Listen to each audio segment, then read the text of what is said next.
We are launching. I guess we'll go and introduce and say hello to everybody. So this is Jonathan Wiseman. How y'all doing? We are launching Houston Entrepreneurs Podcast, and today we have our guest Ryan Hernandez with todaypostcards.com. Ryan, how you doing today? Doing fantastic, man. How are you? I'm doing good, man. It's good to have you in here. Yeah, we've known each other for quite a bit. So Shit, how long's it been now? 20 years? 20 years, yeah. Easily. Mm-hmm. So the purpose of this podcast, what I'm trying to do is highlight local entrepreneurs. Talk about the history, and this is kind of for the audience too. Talk about the history, how you got in the business, learn about it a little bit, learn about your history, talk a little bit about your marketing techniques, what you do to drum up business. There's a lot of entrepreneurs out there that are trying to get started. There's others that have been doing it for a while that are struggling. And I think if we can bring entrepreneurs, business owners, startups into this environment and just talk about real shit and what it took to get our businesses off the ground and how to get them out there and how to start making money and survive, that could play into other people's success, give them ideas, give them concepts, and hopefully help other, Houstonians out that are starting businesses. Oh, 100%. Just stay out of my industry. Yeah. So everybody, y'all got to stay out of the flyer and business card and printing. Yeah. So what all, actually, let's tell me a little bit about your business. You're todaypostcards.com. I knew you as Industry Print. Correct. That's where we started. So we can get into that transition, but take us back. Tell me a little bit about how you got into this business in the first place. Well, I was actually working for my father doing telecommunications installs, phone systems, maintenance work, stuff like that. But working for your parents, you're never going to get paid. Yeah, exactly. Ever, and how old were you when this was going on, roughly? Early 20s. Okay. And so I'm at early mid-20s, at 24, 25. And so I'm at a football game, a high school football game, and I run into, you remember Will? Yeah. Yeah, Will and Buddy Savant, and they're like, hey, what are you up to, man? I said, yeah, I'm working for my dad, told him what's up. They're like, hey, we need a phone system. We got a little business going, and can you hook? So I said, yeah, no problem, man. I'll give you the brother-in-law deal. So I sold him a phone system, went over there, installed it myself, saved him some money. So, man, why don't you come work for us? And I'm like, what do y'all do? And like, well, we got a advertising agency. I said, okay, well, what do you do? Well, we just do marketing for people. I said, okay, well, how's that work? Yeah, let me know. Yeah. So it was Color Box back in the day, and then they turned to Volume Communications. I remember that. That's right. And then, so that was whenever downtown was first rebuilding. When it got started in the nightclub business. And the Flyers started around, it came into Houston. It was a big Miami deal for a long time. But yeah, everything was contracted to Miami. Mm-hmm. I remember that because I couldn't figure out if I was going to print it here locally. Right. And who was it, Kim, back in the day that we used to go through? NX Media? NX Media, yeah. NX Media. Mm-hmm. So he used to print all my stuff. But then it got to where we were sending a lot of stuff to Florida to get it done because it was almost more cost effective. True, yeah, if you could wait on it, Yeah. If, that was the case. I mean, they would deliver Delta Dash, you'd go pick it up or something from the airport. I remember. Those drives suck. Oh, yeah, but if you needed it, you needed it. Yeah, you had to do it. So we kind of started, pushing the flyer game to the clubs in Houston, putting together gang runs. If you don't know what a gang run is, that's where you buy property, real estate on a big sheet. We trim it all down and, you buy in bulk and sell little packets. Sure. It works in a lot of businesses, you know what I'm saying? And what would you run, an 18 by 24 or 24 by 36 sheet? Depending on the quantity of jobs we had that week, we could go 1824, 2436, or you could fit 10 or 20 flyers, 10 business cards on there. Yeah, you can do about business cards. You can do a bunch, but you can do say 16 flyers on a 18 by 24, and 32 to 36 on a 24 by 36. Gotcha. But so we started getting a lot of business when Spy was printing a lot of stuff, Toke, all the clubs that were coming up, Tonic, and I kind of got in good with all those guys. And you ran it. You ran downtown. Oh yeah. Everybody got all right. this stuff from you. And so once we started doing that, I was getting all this business for Volume. Our main vendor that we were using said, "Hey guys, once you move your operation in our facility, it was to ensure that we kept printing with them as well." Sure. And that was a smart move by them. It was, right. And so, but one of the owners, the owners were Vaughn and Will. Vaughn was like, "Oh no, I'm not going to work for them. I'm not going to work for them." And Will's like, they're going to be saving us quite a bit of money, of overhead, no rent. They were saying rent free, just come in. There you go. They just wanted the business that bad. To make sure it stayed there, It was a way to monopolize it for sure. So Will says, hey, Ryan, why don't me and you break off and do something? And I said, shit, okay. So then Industry Printing was born. A year later, I bought Will out. And the rest is history. The rest is history. Yeah. That's cool, man. I remember those days. Industry Printing. That's right. Yeah. And then, and how it works nowadays, we don't do a whole lot of club stuff anymore because they don't ever want to pay. Well, no, not so much that. It's more like it's a combination of they try to do social media all the time and they think that's the only way to go. Well, things have changed now, but back in the day, I remember, because we've both always been in design and graphics and branding and what have you. The clubs were the ones that always wanted to pay the cheapest amount possible. Mm-hmm. They wanted to stretch it out. Mm-hmm. Let me pay you next time. Let me pay you next month. I mean, it was such a pain in the ass to where I remember when I started getting corporate accounts, it was you could charge double. Yep. They paid in advance. Mm-hmm. It was such a breath of fresh air. You didn't have to chase your money. You didn't. Yeah.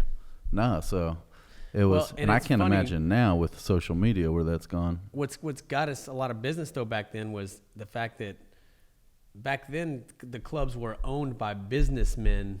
That was their side hustle. Yeah. When when all these clubs were coming up, they were a little closer. They were owned by a guy that owned a business. Yeah. So then we would get their business side of it as well. Well, then they would get out of the club business, but we'd still have their business. Right.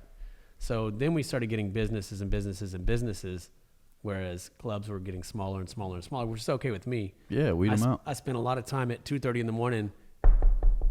Hey, when they got cash in the registers. Yeah, I mean, I made if I picked up 800, I made it home with 6. But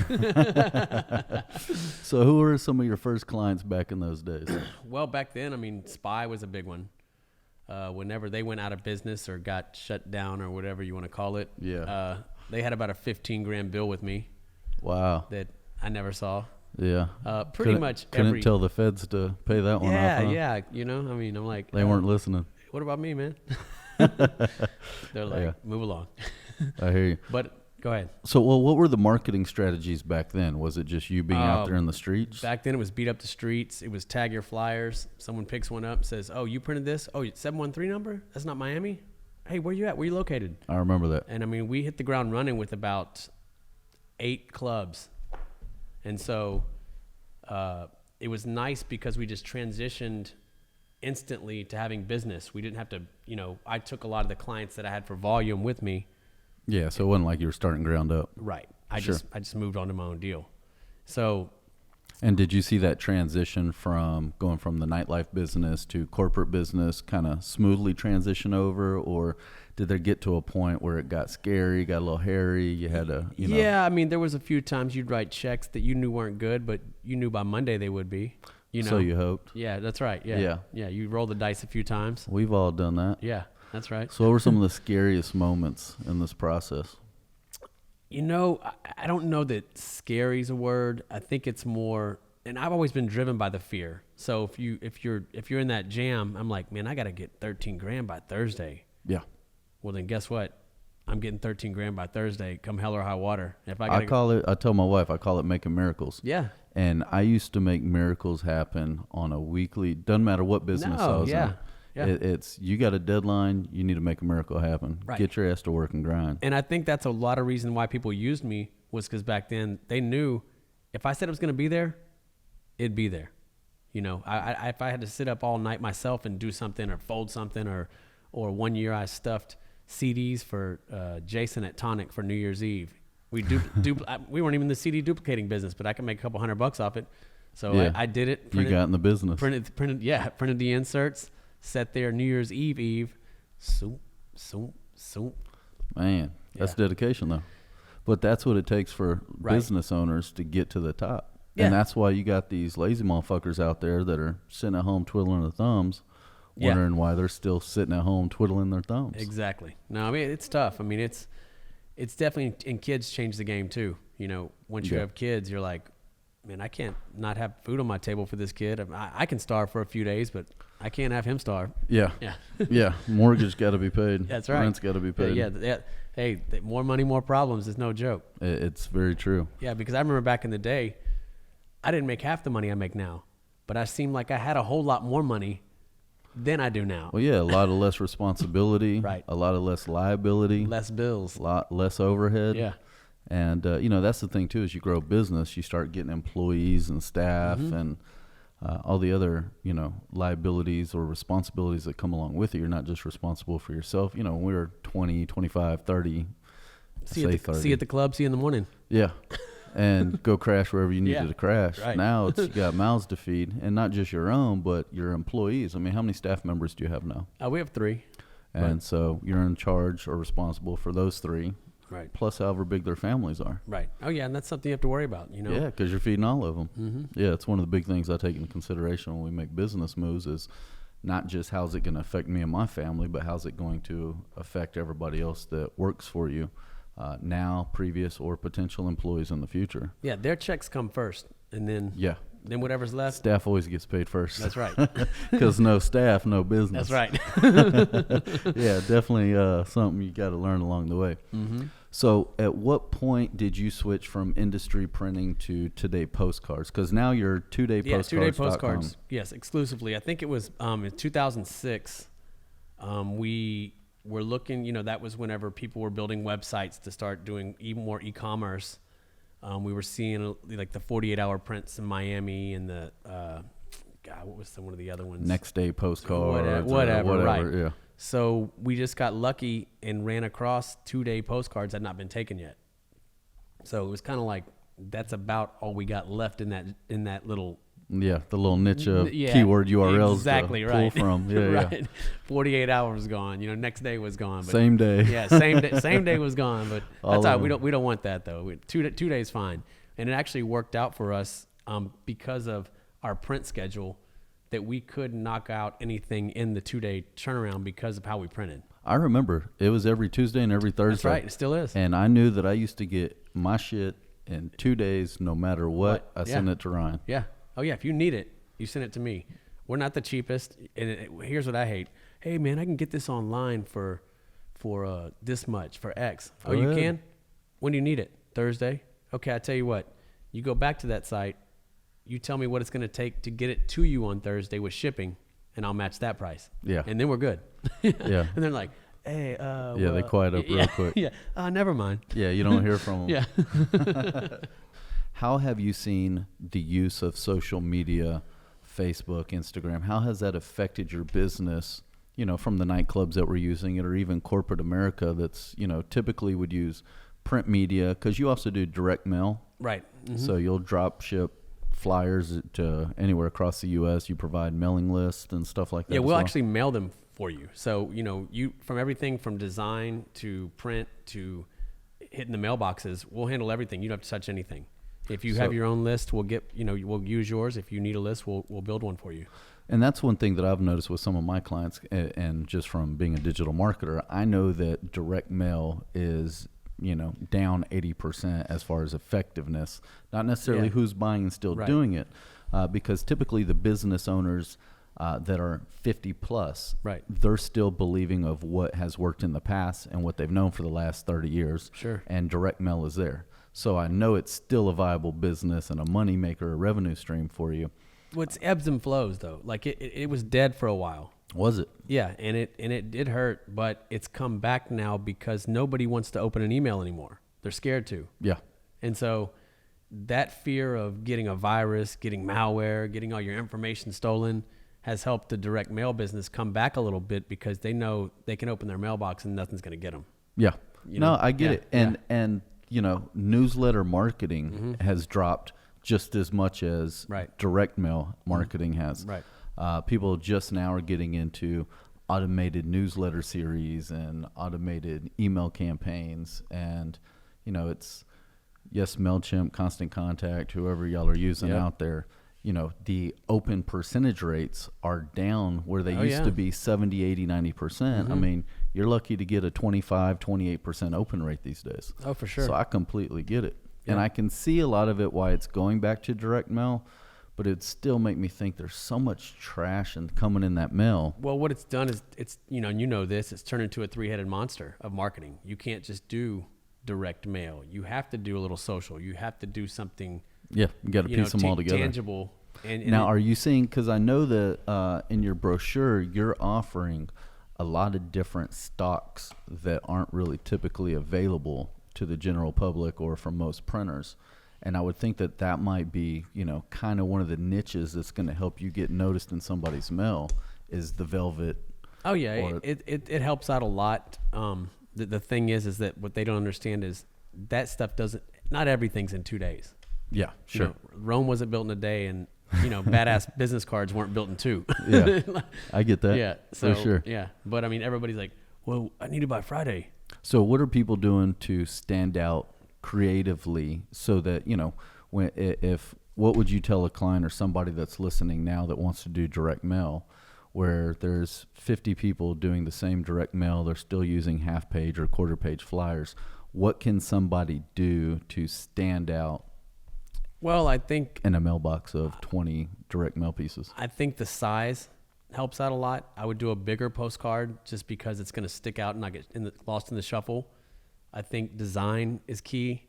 You want something that's not overwhelming when they look at it, something that's simple, a nice image, something that pervades your message, and then you want a call to action.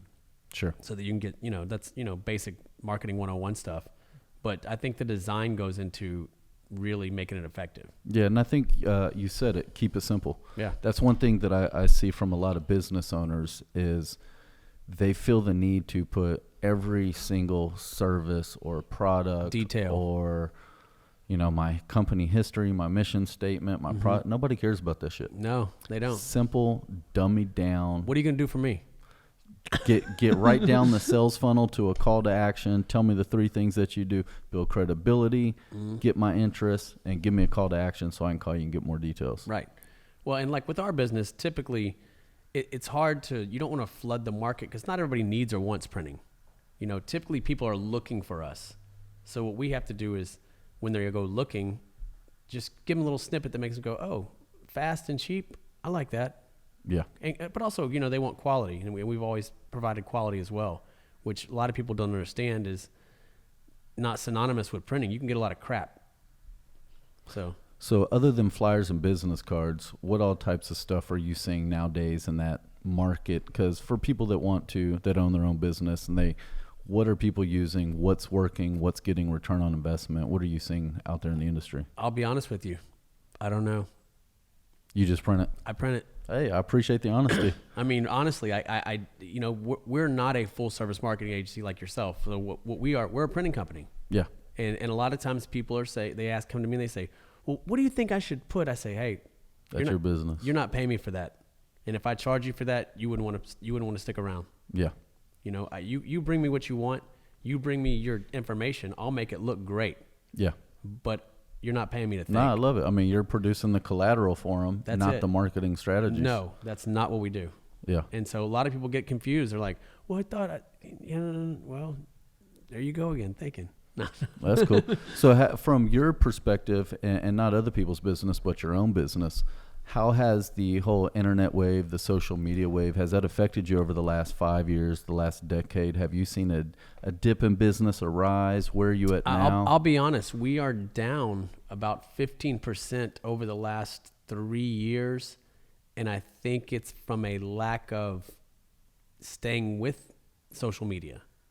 It's because we got stagnant, we got comfortable, we were cruising. And I'm from the old school, and I'm get off my lawn guy. Yeah. I'm like, Facebook ad, I don't need a Facebook ad. Yeah. But now, I mean, it's more of a visibility thing. I don't think that we've done some Facebook ads, we've done some Instagram stuff, but I don't think that it drives sales, but it does keep visibility. So whenever for branding, name recognition, credibility, get rid of buyer's anxiety, all that stuff. Right. So when it does come time to someone say, hey, we need to get new cards done. Oh yeah, 2-day postcards. I remember seeing them on Facebook. Yeah. That's I appreciate that transparency too, because a lot of people don't have the balls to say, that they're down in business or where they're struggling or where they're not willing to do. Right. Especially on social media, everybody likes to put a lot of fake shit out there. So Oh, yeah. I appreciate you keeping it real with us. No, for sure. Like I'll be honest. I've got no clue. That's why I talk to you. Yeah. So what do you do to combat this? I call Johnny. Yeah, I call Johnny. Follow his podcast. I give him a call. Say, hey, what do we do next? Yeah, well, we do have some strategies Yeah. that we'll talk about Yeah. when we get off the show. Really cool. So as far as business, what has been a big aha moment, or what has gone on the last year or two that has kind of taken you to the next level? Or is there something that you're looking at doing in the near future where you need to branch out, you need to do something different? I've seen a lot of, and I'm starting to do a little information gathering on all these white label tools or marketing tools that you sell, you don't touch.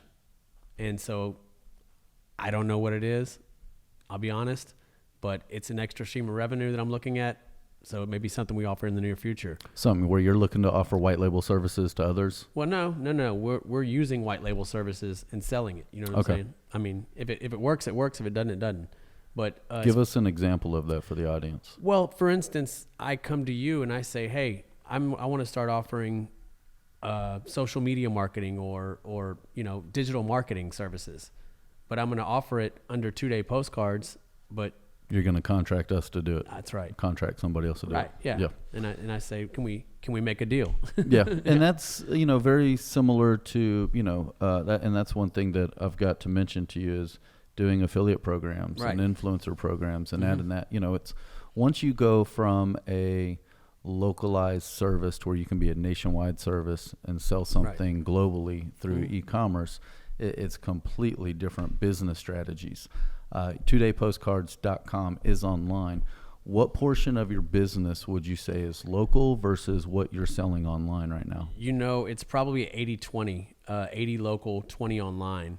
And that's just because we have such a large amount of clients locally that keep, coming back and coming back and coming back, that we've had a tough time seeing what really works and what's cost effective to push the website out. And so what I've learned recently is that really I just want to initially focus on the region, start with Houston, Texas, maybe move to Oklahoma, Louisiana, and go slowly move out versus, just go, hey, I want to go across the country right now. Yeah.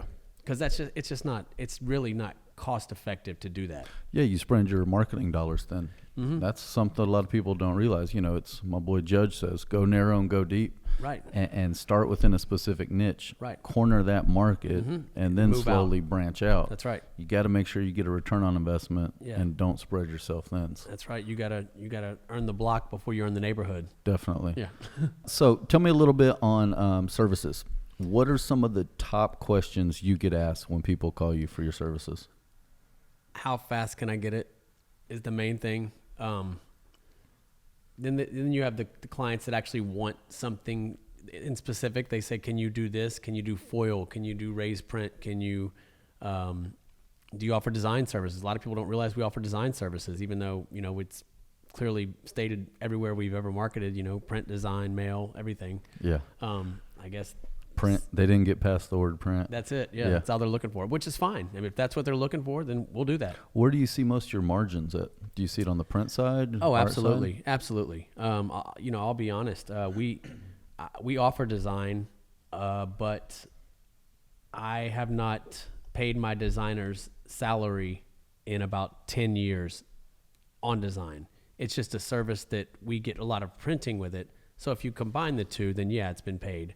But a lot of people don't want to pay for design anymore. They don't want to pay for quality design. Yeah. There's too many fly-by-night designers. They see logos for $5 online and they think, Yeah, let's go to Fiverr.com. whatever. Yeah, is it? Yeah. And Fiverr.com. Yeah, whatever. Yeah. There's a ton of them. And so people just don't want to pay for it. Yeah. Well, and my clients, they come to me for logos a lot. Right. And they want us to do the branding. And I tell them, and I'll tell you and all of them, go to 99designs.com, do a logo contest. You can get people from all over the world. Mm-hmm. They start at what, $299? Yeah. So $300 to $1,200. You do a logo contest, you pay the money, and the winner gets the money. So you'll have hundreds of designers submitting logo to you to where you'll get 30 to 40 designers, a couple hundred logos to choose from, anywhere from $400 to $1,200 price point. So if you need a logo, go to 99designs.com.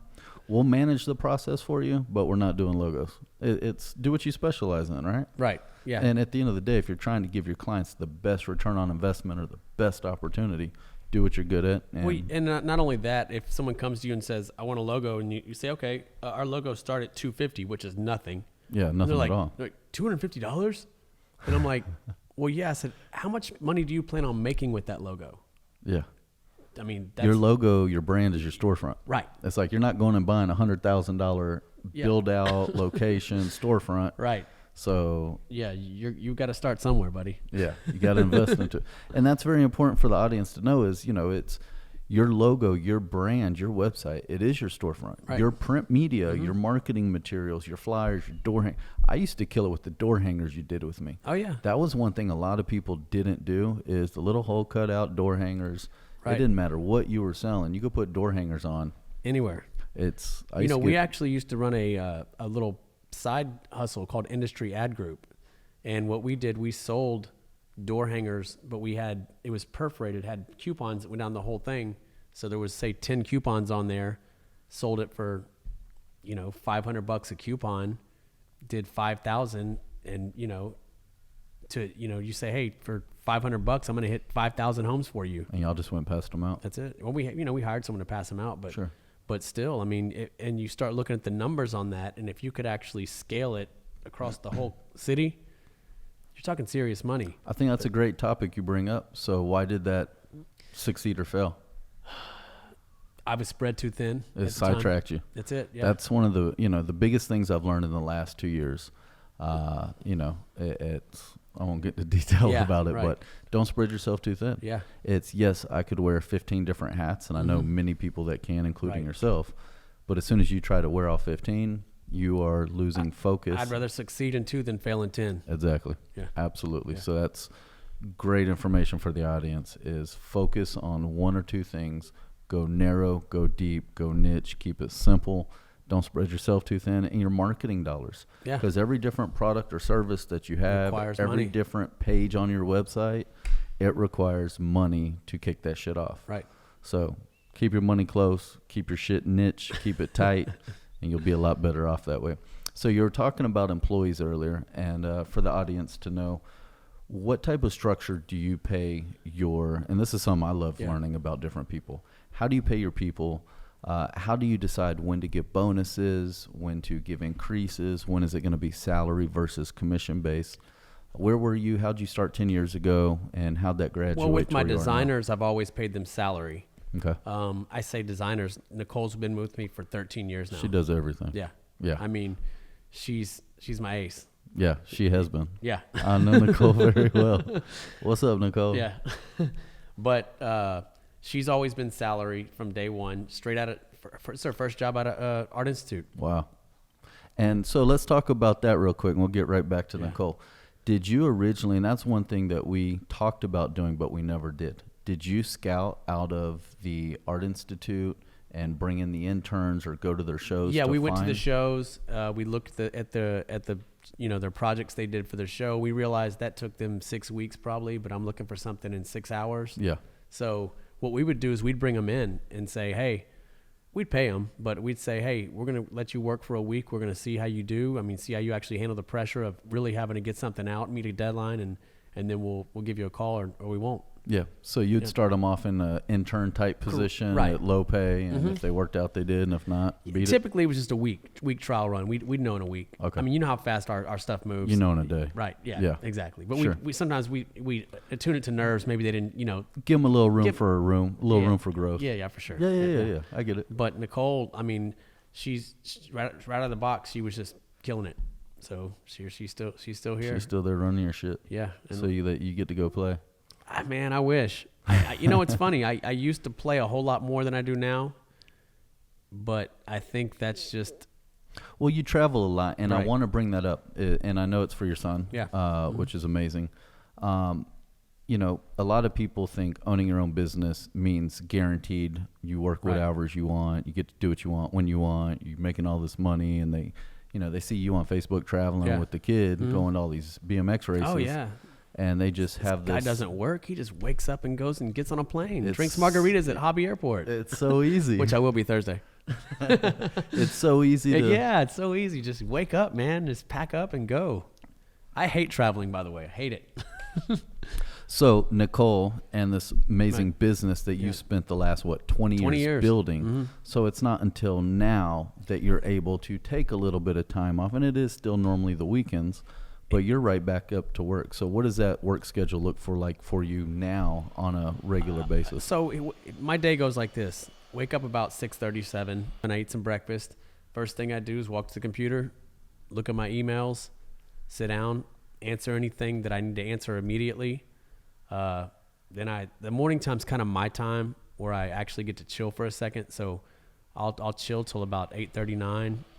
I mean, I'll still be on the computer doing my stuff, but then, take off from there, I'll usually run around, do what I got to do for work, run around first, get to the office about 10:30, depending on what's going on that day. And depending on what we have later on for practice for BMX or for my daughter's stuff, anything we have going on, I usually cut it short, probably about 4:35, try to get out of there and jump in that HOV before it turns into HOV, and you still use my easy tag. Yeah. But then I get home, but I'm still nonstop. Working 24/7. That's it. I mean, if I'm sitting in bed at night and I get an email at 9:30 with someone asking a question, I'll reply right then. Yeah, for sure. Yeah. And you have to. Right. Yeah, absolutely. Because the people's their attention span is so short these days. If you don't reply right then, you lost them. And they're already looking somewhere else. Yeah. Everybody wants everything now, even if it's just an answer. Yeah, absolutely. Yeah. I completely understand that. So how many hours would you say you work a week right now? I mean, at the office, I'll be honest, at the office probably 25, 30, but in general, I mean, when I'm out of town, I got my laptop. I go back to 24/7. Yeah, you can't. I'm never not working. Yeah. When you're the boss, you're never not working. Absolutely. So, yeah, it's a grind, and it's sometimes I sit back, and go, man, I need to chill with this or that or whatever, because you get to some point and you're like, you're a little burnt. Yeah, it will burn you out. Yeah, definitely. So, but I do like the travel we do with the BMX, with the racing. It does break the monotony of things, and sometimes I'm like, man, I can't wait to get to a race this weekend, and just gives you a little break from it all. That's it. Yeah. So tell us a little bit about your family. How big's your family? Tell us about I have 3 children, 22, 16, and 13. Bookend boys, girl in the middle. The girl is the cause of the grays. The grays. The problem is she's just like me. Yeah. Like my son wants to be like me, but she is just like me. Sure, that's fun. It's the genes. No, she kind of does whatever she wants, and she's like, I'll ask for forgiveness later than permission on the front end. Yeah, right. Yeah. And she's like, sorry, I'm your daughter. Yeah, I get it. I've got 4 of them. It's on that one. Yeah, but no, I mean, the travel is it's fun because I have a family across the United States with this BMX stuff. It's almost like a cult. I'm not even gonna lie, but it's a healthy sport. It teaches your kids a lot of stuff. I mean, my son's been around the world. He competed for the Team USA last year in the World Championships in Baku, Azerbaijan. I saw that. Prior to that, I didn't even know there was a Baku, Azerbaijan. Yeah, I don't even know how to say that. Yeah, it's taken me a lot of time to. I mean, I can Baku, Azerbaijan all day. Yeah, getting good at it. That's right. So y'all are traveling a lot now. Yeah, we traveled about 15, 20 races a year. I tell him, dude, you have no idea. He's been racing since he was 5. We've been traveling like this since he was about 6.5. Yeah, he didn't see Dad 20 years ago when Dad was struggling trying to That's right. figure out how to pay rent. Right. I get it. Yeah, and my kids are the same way. Yeah, I'm like, dude, you realize it's not normal to get off a 747 and then go to class in the morning, right? Yeah. like that's just not normal. Yeah, so, they'll never learn, but we can. But we caused that. At least, yeah, we did. Yeah. But at least now it's all broadcasted on social media. So for their kids, now they can show their kids. That's right. Have life. We don't have nothing for them. As long as it doesn't go down like MySpace and got no record or anything anymore. Yeah. And it's not going anywhere. I keep telling people. Well, cool, man. Well, I really appreciate you coming on the show. Hey, no problem, man. Sharing your story. We're about to get back to work. Yeah. Ladies and gentlemen, definitely appreciate y'all tuning in. If y'all need any print media, any design work done, todaypostcards.com. Give Ryan a call, Ryan Hernandez. Very good friend of mine, very good dude, very honest business person, and he's Houston, so keep it local. Appreciate y'all tuning in, and we'll see you on the next one. Take care, guys. Thanks, Johnny. You got it.